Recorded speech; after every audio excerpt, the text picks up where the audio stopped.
Belinda est maman, mais c'est aussi une experte dans le domaine de la sécurité routière. Et si aujourd'hui elle prend la parole dans Rita, c'est parce que les routes aussi racontent des histoires de famille. Celles qu'on traverse tous les jours avec nos enfants à l'arrière, celles qui nous inquiètent aussi parfois. Dans cet épisode, on parle de trajets du quotidien, de sièges auto mal installés, de distractions au volant et de toutes ces petites habitudes qui, sans qu'on y pense, peuvent avoir de grandes conséquences. Avec Belinda, on pose un regard lucide mais jamais culpabilisant sur nos comportements sur la route. Parce qu'être parent, c'est aussi protéger, anticiper et parfois réapprendre à rouler. Un épisode réalisé en partenariat avec l'AWSR, l'Agence Wallonne pour la sécurité routière, qui œuvre au quotidien pour rendre nos routes plus sûres pour nous et pour nos enfants. Aujourd'hui, on est sur un épisode un peu particulier puisqu'on va aborder un sujet sensible et qui nous concerne tous, la sécurité des enfants en voiture. Alors pour ça, j'ai avec moi une experte dans le domaine, Belinda. Bonjour. Bonjour Belinda, qui est donc porte-parole pour l'AWSR, donc l'Agence Wallonne pour la sécurité routière. Je propose pour commencer que tu te présentes en quelques mots. Ok, donc je travaille à l'Agence Wallonne pour la sécurité routière. Une de nos missions, c'est de faire de la prévention à la sécurité routière. Et je suis aussi une maman de 2 jeunes enfants. Ok, parce que je suis tombée justement sur une de vos dernières campagnes, je pense. Donc une notification peut cacher une vie, je crois. Oui. Et je la trouvais assez dingue, quoi. Je trouvais qu'elle était super bien faite, hyper percutante. Et je trouvais aussi que, justement, ça montrait que le danger en voiture, ça ne concerne pas juste les grands trajets. Et je trouve que c'est important de le rappeler, c'est une bonne piqûre de rappel pour les parents, puisque souvent, les jeunes parents, on est un peu pressés, on est souvent multitâches et on peut être fatigué. Donc, vraiment, bravo pour cette campagne, déjà. Merci.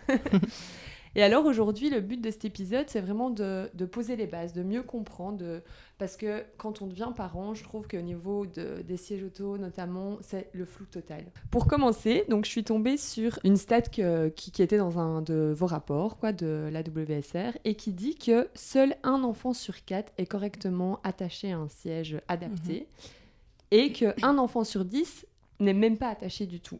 Je trouve ça interpellant qu'à notre époque, je pense qu'on est quand même assez sensibilisés. Est-ce qu'aujourd'hui encore, vraiment, il y a des gens qui n'attachent pas leur enfant ? Alors heureusement, il y en a 1 sur 10, donc c'est pas la plus grande proportion.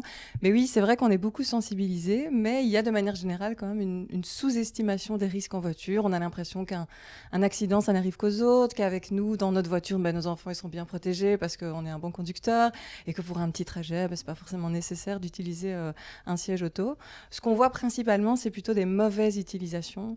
Et ça, c'est généralement pas une volonté de la part des parents, c'est plutôt un manque de connaissance des règles, un manque d'infos lors de l'achat du siège aussi, qui fait que le siège n'est pas forcément bien utilisé, du coup l'enfant n'est pas protégé, mais les parents ne s'en rendent souvent pas compte. D'accord, donc oui, heureusement on n'est plus à l'époque, parce que moi je me souviens, j'ai la trentaine passée, et à l'époque de mes parents, honnêtement ça arrivait souvent qu'ils ne nous attachaient pas sur les longs trajets.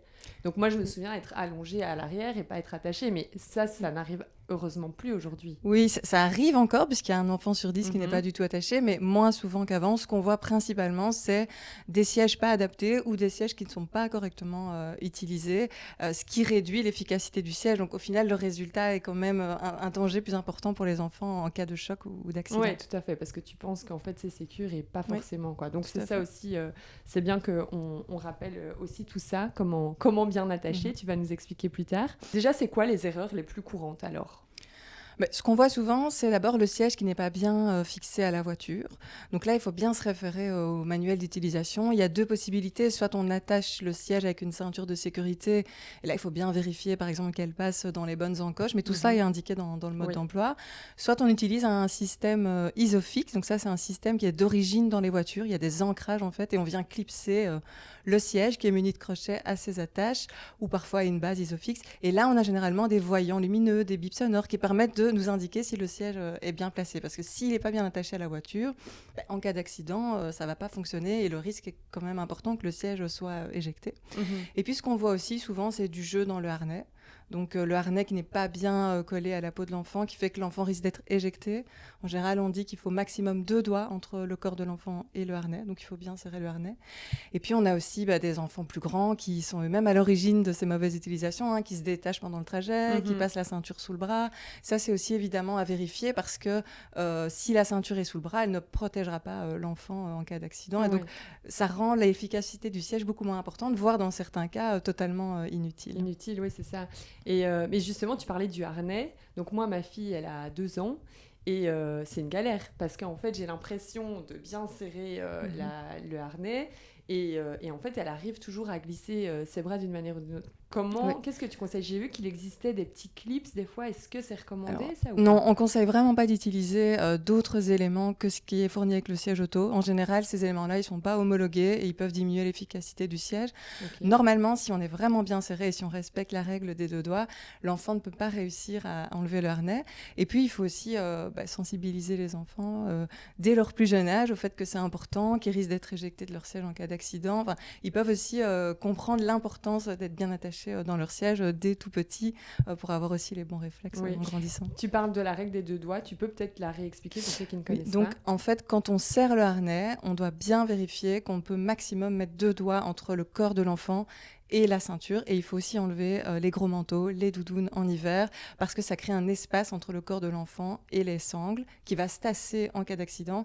Et là, l'enfant risque d'être éjecté du siège. Donc il ne faut pas avoir peur de vraiment bien serrer. Il n'y a aucun risque pour l'enfant. Au contraire, ça va le protéger. Oui, c'est fait pour quoi. Mais donc le manteau, c'est une vraie question aussi. Hein. Je pense qu'il y a plein de parents qui ne respectent pas ça, malheureusement, quand on est pressé de nouveau en plein hiver, ou même on se dit « Oh non, on ne va pas lui enlever, c'est un petit trajet et tout ». Ce qu'on voit souvent, c'est que les accidents ont lieu près du domicile, parce qu'on a tendance à se relâcher un peu quand on arrive près de chez soi.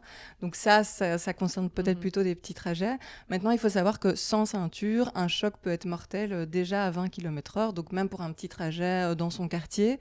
Si on a un accident, si on a un freinage brusque et que l'enfant n'est pas attaché, le risque d'être blessé ou tué est assez important. Un enfant qui est bien attaché dans un siège adapté, il court 3 fois moins de risque d'être blessé gravement ou mortellement en cas de choc. Donc c'est vraiment très important de respecter. Et alors, est-ce que justement, on parle des sièges auto, des différentes catégories? On peut avoir les bases, mais de manière hyper claire. Oui, il y a 3 grandes familles de sièges en fait. Donc il y a les sièges qu'on appelle du groupe 0, c'est les sièges bébés qu'on utilise dès la naissance. Donc c'est les sièges à coque qui vont se placer dos à la route et qu'on peut utiliser jusqu'à ce que l'enfant atteigne le poids de 13 kg ou 87 cm. Puis on passe aux sièges du groupe 1. Donc ça sont des sièges qui peuvent se placer dos ou face à la route selon les modèles. Donc bien regarder le mode d'emploi. On peut les utiliser à partir de 9 kg ou 67 cm. Et puis, on a les sièges du groupe 3. Donc ça, c'est en général les rehausseurs. Et là, on peut avoir des rehausseurs avec dossier, sans dossier. On commence par le rehausseur avec dossier. Dès 15 kg ou 95 cm, l'enfant peut prendre place dans ce type de siège. Et puis, à partir de la taille d'1,25 m, il pourra aller dans un rehausseur sans dossier. Et alors, les rehausseurs sans dossier, ils peuvent être utilisés jusqu'à la taille d'1,50 m. Donc, ça va au-delà, en fait, de ce qui est prévu par la loi, puisque le code de la route impose d'utiliser un siège pour un enfant d'au moins d'1,35 m. Mais si l'enfant est encore à l'aise dans son siège au-delà de cela, on peut le laisser jusqu'à 1,50 m. Il sera mieux protégé qu'avec la simple ceinture de sécurité. D'accord. Mais donc, on est bien d'accord qu'on se fie au poids et à la taille, mais pas du tout à l'âge. Oui. L'âge, en fait, ça n'a aucune importance. Non, c'est vraiment le poids ou la taille en fonction des sièges qu'on doit regarder. Donc ça, on trouve l'info dans le mode d'emploi, sur des étiquettes aussi qui sont placées sur les sièges. Donc il faut bien vérifier parce que si le siège n'est pas adapté à la morphologie de l'enfant, il ne va pas être bien protégé dans son siège. Et aussi ne pas passer trop vite au siège de la catégorie suivante. Par exemple, quand il y a un petit frère ou une petite sœur qui arrive, beaucoup de parents ont tendance à faire ça. Mais là, l'enfant, il sera moins bien protégé. Oui, mais justement, il y a 2 questions qui me viennent par rapport à ça. Donc, quand il y a le deuxième qui arrive, on a peut-être des fois tendance à se dire, OK, on va récupérer. Hein, c'est un peu le réflexe de tous les parents. On récupère le lit, on récupère les jouets. Pourquoi pas récupérer aussi le siège auto? Est-ce que c'est conseillé, déconseillé de prendre un siège en seconde main? Alors, c'est pas conseillé ou déconseillé, simplement si on achète un siège en seconde main, il faut bien s'assurer qu'on puisse connaître l'histoire du siège. Mhm. S'il a été impliqué dans un accident, même un choc à faible vitesse, et même si l'enfant n'était pas dedans, on conseille de plus l'utiliser. En Mhm. fait, il peut avoir été endommagé et c'est impossible de le voir à l'œil nu. Par exemple, il peut y avoir des micro-fissures, le système de fixation peut ne plus être optimal, et donc l'enfant ne sera pas protégé. Donc si on achète à quelqu'un de sa famille, ben, on peut évidemment faire confiance, ou si c'est notre propre siège qu'on récupère, là, aucun souci. Mais si on achète sur des plateformes, il faut bien vérifier qu'on puisse s'assurer que ce siège est en bon état, et on ne saura pas le déterminer nous-mêmes en le voyant. Donc si on n'est pas sûr, ben, il vaut mieux opter pour un siège neuf. D'accord. J'ai fait aussi un sondage Instagram pour voir un peu les questions qui revenaient le plus souvent auprès des jeunes parents avant de venir faire ce podcast. Et alors, il y a une grande question que se posent les jeunes parents, c'est finalement dos à la route ou face à la route? Alors, ça dépend. En fait, à la naissance, là, c'est dos à la route d'office. Donc, dans les sièges à coque dont on parlait tout à l'heure, qu'on place dos à la route. Si on le place sur le siège passager avant, là, il faudra bien désactiver l'airbag. Il y a vraiment un danger mortel en cas de déploiement pour les enfants dos à la route. Pourquoi dos à la route ? Parce qu'un enfant, proportionnellement à un adulte, sa tête, elle est beaucoup plus lourde, volumineuse, et les muscles de son cou ne sont pas encore bien développés, ni ses vertèbres cervicales. Et donc, c'est vraiment la position dos à la route qui, en cas de choc, va le mieux soutenir et protéger sa nuque. Donc, jusqu'à 9 kg, on me laisse le dos à la route. Et si c'est possible, on conseille même de le laisser plus tard, puisqu'il y a des sièges du groupe 1 qui permettent aussi d'installer l'enfant dos à la route. C'est vraiment comme ça qu'il sera le mieux protégé. Donc même si il est un peu à l'étroit au niveau de ses jambes et de ses pieds, comment on fait alors le fait que les jambes dépassent, ça c'est pas du tout un critère qui a un impact sur la sécurité et qui nécessite de changer de siège. À partir de 9 kg, on peut placer l'enfant face à la route si vraiment il fait des crises en voiture parce qu'il veut plus rester dos à la route. Mais si on voit qu'il est pas trop dérangé par cette position, on peut le laisser jusqu'à 1 mètre, 1,5 m si le siège évidemment est prévu pour. Il faut bien vérifier dans le mode d'emploi. Mais c'est intéressant aussi de savoir qu'on peut placer sur le siège avant. Honnêtement, moi je savais pas, j'aurais peut-être jamais osé le faire, tu vois. Oui, c'est une question qui revient souvent, mais en fait, les enfants, ils peuvent prendre place à l'avant dès leur naissance, à condition d'être dans un siège adapté et bien attaché, évidemment, et de désactiver l'airbag si on le transporte dos à la route. Donc, si c'est une voiture, on ne sait pas désactiver l'airbag, on ne pourra pas le placer à l'avant. Les places les plus sûres restent à l'arrière, mais parfois, si on a plusieurs enfants ou pour une question de confort, pour un long trajet, on veut garder un œil sur son bébé, c'est possible de le placer à l'avant. Je voulais aussi te demander, donc, parce que dans mon sondage, j'ai en fait demandé aux gens quelle place ils pensaient qui était la plus safe. Et je suis un peu surprise de la réponse, donc est-ce que tu peux déjà nous la donner ? Oui, de manière générale, pour les enfants, c'est les places à l'arrière qui sont les plus safe parce que les dispositifs de sécurité qui sont à l'avant ne sont pas adaptés pour un enfant. Et alors, c'est la place centrale qui va être la plus sûre, à condition que ce soit une vraie place avec une ceinture à 3 points d'ancrage, donc avec une bande ventrale et une bande abdominale. Pourquoi ? Parce que c'est la place qui va être la plus éloignée en fait des points de choc, d'impact de la voiture, les portières, les vitres. Donc voilà, c'est cette place-là qui est la plus sûre. Mais de manière générale, les places arrière sont plus sûres que celles à l'avant. Parce que donc la réponse, vraiment, la majorité des gens votaient pour la place arrière côté passager. Non, c'est la place centrale. La base Isofix pour le siège à coque. Est-ce que c'est indispensable ou alors la ceinture peut suffire ?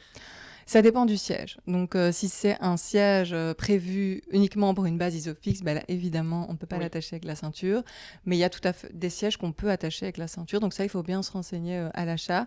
Surtout que les places passagers avant ne sont généralement pas équipés de système Isofix. Donc si on a un siège Isofix, on ne pourra pas placer son enfant à l'avant. Donc les deux existent dans le commerce, donc il faut vraiment se renseigner lorsqu'on achète. Mais si on a un siège Isofix, il ne peut pas toujours être utilisé avec la ceinture. Donc ça, il faut bien vérifier quand on achète. Ok, mais donc si on a le bon siège, au niveau de la sécurité, en termes de sécurité vraiment, tant qu'on respecte bien la manière dont on attache, il n'y a pas un truc plus safe ou Alors, le système Isofix offre quand même une meilleure protection et surtout, ça évite les mauvaises utilisations dont on parlait tout à l'heure, parce que la ceinture, c'est parfois un peu compliqué d'attacher le siège avec la ceinture. Avec la base Isofix, on évite les mauvaises utilisations et on peut facilement vérifier que le siège est bien attaché à la voiture via les voyants et les bips. Et donc, ça reste une solution un peu plus sûre. Maintenant, c'est aussi un choix économique, ça coûte plus cher et donc si on on a un siège homologué, qu'on attache avec la ceinture de sécurité correctement, notre enfant est tout à fait protégé. Et quelle est la durée de vie des sièges auto ? En règle générale, on compte que c'est plus ou moins 10 ans. Un siège peut être utilisé une dizaine d'années s'il est bien utilisé, hein, donc pour un enfant en voiture, et qu'on ne dépasse pas aussi le poids maximal et que ça ne devient pas un jeu dans la maison. Évidemment, il faut qu'il soit bien entretenu. Après une dizaine d'années, on considère que les éléments vont un peu se dégrader, donc il vaut mieux en changer. Il faut savoir aussi que si on a un ancien siège qui répond à une ancienne norme d'homologation, c'est un peu technique, mais c'est la R44 qui était une norme qui prévalait avant, on peut continuer à l'utiliser. Donc on n'en trouve plus dans le commerce aujourd'hui, mais éventuellement en seconde main, on peut en trouver. C'est tout à fait un siège qui peut continuer à être utilisé conformément à la loi, même si une nouvelle norme d'homologation est aujourd'hui sur le marché. Oui, qui donc est c'est la pas R129. parce que c'est plus commercialisé qu'on peut plus l'utiliser. Non, c'est quand même dans et il n'y a normes, pas de fin d'utilisation, de date de fin d'utilisation qui a été fixée à l'heure d'aujourd'hui par l'Europe, donc on peut tout à fait continuer à l'utiliser. Et si on l'utilise correctement, notre enfant est protégé. Il y a aussi, quand on sort de la maternité, vu que c'est encore des tout petits nourrissons, on aurait peut-être tendance à se dire on va le laisser dans sa nacelle, mais est-ce qu'il y a quelque chose qui est... Enfin, est-ce que c'est OK, ou alors on le met d'office dans le cosy ? Alors, au niveau de la sécurité routière, nous, on va recommander le cosy parce que c'est un siège à coque, dos à la route, où l'enfant va être mieux protégé dès sa naissance. La nacelle, c'est autorisé. Par contre, il faut bien prendre un modèle qui est homologué pour le transport en voiture. Donc, c'est un modèle où on va avoir des attaches pour attacher la nacelle à la voiture et aussi une ceinture pour attacher l'enfant dans la nacelle. Et il vaut mieux prendre les modèles avec un harnais qu'avec une ceinture velcro. Donc, c'est tout à fait possible, mais on recommande quand même le siège cosy dos à la route. On sait qu'au début de la grossesse, le ventre n'est pas trop proéminent, donc finalement, ça change rien aux habitudes qu'on a. Mais c'est plutôt pour le dernier trimestre. Ça peut être vraiment très embêtant, la ceinture. Déjà, comment on la place au niveau du ventre ? Alors, la ceinture, elle reste obligatoire pour les femmes enceintes et importante. Et si elle est bien placée, elle va protéger à la fois la mère et l'enfant en cas de choc. Bien placée, ça veut dire que la sangle ventrale, elle doit bien se placer sous le ventre, donc pas au-dessus, vraiment au niveau des hanches et du bassin. Et l'autre sangle oblique doit bien passer au-dessus de l'épaule. Si elle est correctement placée, elle protège la maman et le bébé en cas d'accident. Et c'est vrai qu'au dernier trimestre, le ventre devient de plus en plus gros et donc se rapproche du volant. Ça peut représenter un risque en cas de choc, un risque de choc au ventre. Et donc, on conseille d'éviter au maximum de conduire et de plutôt se faire conduire. Mais si ce n'est pas possible, on peut évidemment conduire avec sa ceinture de sécurité bien Et est-ce placée. qu'il existe des accessoires pour être plus confortable, ou alors de nouveau, il n'y en a pas qui sont homologués ? Il en existe, on en trouve sur des sites en ligne, mais ils ne sont pas homologués et ils peuvent même être dangereux parce qu'en fait, ils vont diminuer l'efficacité de la ceinture de sécurité. Donc, on conseille vraiment de ne pas opter pour ce type d'accessoire. En termes d'économie aussi, on aurait peut-être tendance à opter pour des sièges évolutifs. Qu'est-ce qu'on en pense ? Il y a des sièges évolutifs dans le commerce qui sont homologués, qui permettent de s'adapter à différentes morphologies.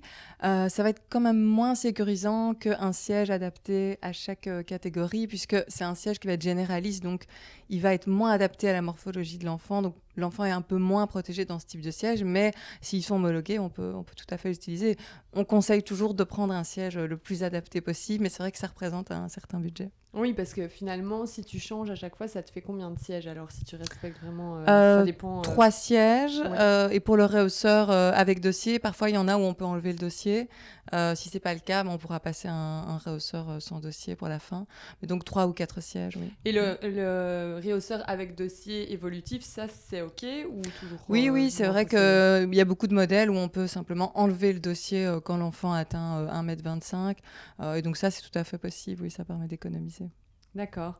Quand les enfants grandissent, ils veulent aussi plus d'autonomie et donc ils ont tendance à vouloir s'attacher, etc. tout seuls. Oui. À quoi on doit faire bien attention ? C'est tout à fait possible de laisser l'enfant s'attacher tout seul et ça lui permet aussi d'acquérir ce réflexe pour le futur. Il faut bien vérifier qu'il est bien attaché. Donc par exemple, souvent c'est les enfants en rehausseur, que la sangle ventrale passe bien sous les encoches. Les encoches, oui, qui sont prévues. Et surtout que l'enfant ne passe pas la ceinture sous le bras. C'est vraiment quelque chose qu'on voit souvent. Et dans ce cas-là, il ne sera pas du tout retenu en cas de choc. Ça risque même d'aggraver ses blessures. Donc vraiment à éviter, bien sensibiliser aussi l'enfant qui est un peu plus grand au risque en fait de ce type de comportement. On parlait des manteaux en hiver tout à l'heure qu'il faut absolument enlever, Mais en été, on a plus la peau à nu, etc. Est-ce qu'en cas de choc, il y a des précautions à prendre ou pas spécialement en Il n'y a été? pas vraiment de précaution. C'est vrai qu'en cas d'accident, la ceinture peut causer des brûlures, parfois des blessures, mais il faut bien se dire que ce sera toujours moins grave que les blessures qu'on aurait eues sans ceinture. Et donc, c'est vraiment important de porter sa ceinture. On sera toujours mieux protégé avec une ceinture de sécurité, même si elle peut parfois aussi avoir un petit impact en cas d'accident. Oui, tout à fait. La route des vacances, donc on en sort. Hein. Il y a des précautions à prendre avant de partir en vacances. Je pense les gens qui font la route jusque dans le sud de la France, par exemple. Oui, alors même dans le cas d'un long trajet, bien laisser l'enfant dans son siège, même si parfois il peut un peu râler. Et aussi bien se renseigner parce qu'il y a des pays où les règles sont différentes. Par exemple, en France, on ne peut pas installer un enfant à l'avant avant 10 ans et il doit aussi être dans un siège jusqu'à 10 ans. Donc, c'est pas forcément la même règle que chez nous. Et donc ça, il y a le site officiel de l'Union européenne qui est très bien fait, qui indique les règles, parce qu'il n'y a pas que les sièges auto, il y a d'autres règles qui diffèrent en fonction de chaque pays. Donc, bien se renseigner avant de partir pour éviter les amendes. Sur les longs trajets, pour le bien-être des enfants, peut-être, est-ce qu'on doit faire des pauses régulières au-delà du conducteur qui doit s'arrêter régulièrement? Oui, c'est la même chose en fait. Le conducteur, on lui conseille de s'arrêter toutes les 2 heures. C'est bien aussi pour les enfants qui puissent un peu dépenser leur énergie, se dégourdir. Même un bébé qui est dans un siège dos à la route, c'est bien aussi de le sortir un peu de son siège, et voilà, qu'il puisse un peu prendre l'air toutes les 2 heures pour aussi qu'il reste patient pendant tout le trajet. Je pense que ça fait du bien à tout le monde de s'arrêter et c'est plus sûr aussi pour le conducteur. Donc, oui, c'est ça. On a justement parlé des enfants, beaucoup des enfants, mais il y a les parents aussi. C'est les parents qui conduisent quand même, qui sont responsables du véhicule, d'amener d'un point A à un point B. En tant que parent, on est quand même souvent distrait. Donc moi, je pense vraiment à tous les parents qui se font distraire toutes les 5 minutes par les cris à l'arrière, les disputes, le doudou qui est tombé par terre, etc. Quelles précautions prendre ? Oui, il n'y a pas de solution miracle, évidemment. Les enfants en voiture, c'est parfois un peu compliqué. L'idéal, c'est de bien anticiper, donner un petit jouet, une bouteille d'eau, un doudou, tout ça avant pour pas être dérangé pendant le trajet, de fixer des règles aussi avec les enfants et d'expliquer. On peut leur expliquer aussi quand ils sont tout jeunes que conduire, ça requiert de l'attention et donc on n'est pas forcément disponible pour d'autres choses à ce moment-là. La musique ou des podcasts parfois adaptés aux enfants, ça peut être aussi une solution. Et puis si vraiment ça crie, ça pleure, ça se dispute, parfois il faut aussi réussir à se mettre un peu dans sa bulle parce que au volant, la vigilance, elle prime sur un enfant qui va être un peu frustré parce qu'on ne lui répond pas immédiatement, parce qu'à la clé, il y a potentiellement un accident. Et puis si vraiment c'est invivable, il ne faut pas hésiter à s'arrêter, à faire une petite pause pour un peu remettre les choses à plat pour éviter un accident. On est souvent fatigué, surtout quand on a des nourrissons, même plus tard en fait, parce que finalement le sommeil c'est jamais acquis. Est-ce qu'il y a de nouveau des recommandations ? Une micro-sieste de 15 minutes, ça peut déjà rebooster les batteries et rebooster l'attention aussi pour pouvoir reprendre la route en sécurité. Il faut savoir que dans certains cas, la fatigue, ça peut avoir le même effet sur notre organisme que l'alcool, quand on est vraiment très fatigué. Donc, on conseille vraiment d'éviter de prendre le volant quand on est fatigué et faire une petite sieste de 15 minutes, ce qui peut être plus facile à faire. Ça permet vraiment de rebooster un peu ses batteries pour le trajet. Les autres solutions, ce qui est café, boisson énergisante, ouvrir la fenêtre, monter le son de la musique, ça fonctionne pas vraiment. On risque quand même de s'endormir sans s'en rendre compte. Et là, il y a un risque d'accident. On estime que la fatigue, c'est une des causes majeures d'accident avec la distraction, la vitesse et l'alcool. Et en Wallonie, on voit que plus ou moins un accident sur 3, c'est un accident seul, donc un véhicule seul, sans autres personnes impliquées. Et donc là, on imagine que c'est lié à une perte de contrôle qui peut être liée à la fatigue, à la vitesse. Voilà, donc ce sont des éléments vraiment liés au comportement ou à l'état du conducteur. Ouais. Et est-ce qu'avec les nouvelles technologies, je pense aux vocaux qui sont... parce que moi, franchement, je suis assez choquée et je croise de plus en plus de personnes au volant et tu les vois vraiment en train de faire des voice, quoi. Est-ce que vous avez des chiffres aussi par rapport à ça ? Oui, bon, on a fait un sondage récemment justement qui montre qu'il y a plus ou moins un quart des conducteurs qui avouent enregistrer des messages vocaux au volant. Donc c'est quand même assez important. D'autant plus que c'est des conducteurs qui avouent, donc potentiellement il y en a plus, mais qui l'ont pas, qui l'ont pas dit dans notre sondage. Et c'est un comportement hyper dangereux puisque ça capte notre attention et ça nous oblige à lâcher le volant des mains et aussi parfois notre regard parce qu'on chipote un peu sur notre téléphone. Donc ça c'est vraiment à éviter. Même le kit main libre, en fait, ça génère de la distraction. Donc nous, on recommande vraiment d'utiliser le kit main libre uniquement pour les appels urgents et d'éviter toutes les distractions en voiture, de bien encoder sa destination avant de partir. C'est la même chose qu'avec les enfants. Il faut vraiment anticiper au maximum avant de démarrer la voiture. Et il faut vraiment se dire qu'en fait, pour conduire en sécurité, on a besoin d'être connecté à 100% à la route. C'est pas un moment où on peut avoir le luxe de faire autre chose. Donc c'est très important. Et surtout quand on transporte ses enfants, voilà, on a envie qu'ils soient en sécurité. Et donc on doit d'autant plus faire attention à notre attention au volant. Oui, tout à fait. Mais c'est vrai qu'on pourrait se dire, ça facilite un peu le quotidien, toutes ces nouvelles technologies, mais finalement, ça reste aussi dangereux, quoi. Voire plus, parce qu'on se sent peut-être plus à l'aise que d'écrire un message à l'époque. Et en fait, voilà. Oui, mais ça reste une distraction. Alors c'est vrai que quitter la route des yeux pour écrire un message, ça reste le comportement qui va augmenter le plus le risque d'accident. Mais juste tenir son téléphone en main et penser à autre chose parce qu'on est en train d'enregistrer un message, c'est déjà une grosse distraction. Oui, tout à fait. On peut louper des panneaux, on peut louper un piéton qui traverse. Et puis voilà, quand c'est l'accident, c'est trop tard. Il arrive qu'en fait qu'on ait des trajets exceptionnels. Donc par exemple, on va chercher à l'école le copain de son enfant et on doit le ramener, mais on n'a pas forcément des sièges auto. Qu'est-ce qu'on doit faire ? Alors, si c'est pour un trajet exceptionnel, il est possible de placer un enfant, mais qui n'est pas celui du conducteur, sans siège auto, avec juste la ceinture de sécurité, à condition qu'il ait 3 ans et qu'il s'asseye à l'arrière de la voiture. C'est très important, ça ne peut pas être l'enfant du conducteur, puisque là, c'est pas un trajet exceptionnel. Donc, c'est vraiment, si on transporte un ami, par exemple, mais c'est cet enfant-là qu'il faudra placer avec la ceinture de sécurité, parce que si on se fait contrôler et que notre propre enfant n'est pas dans son siège, on peut être verbalisé.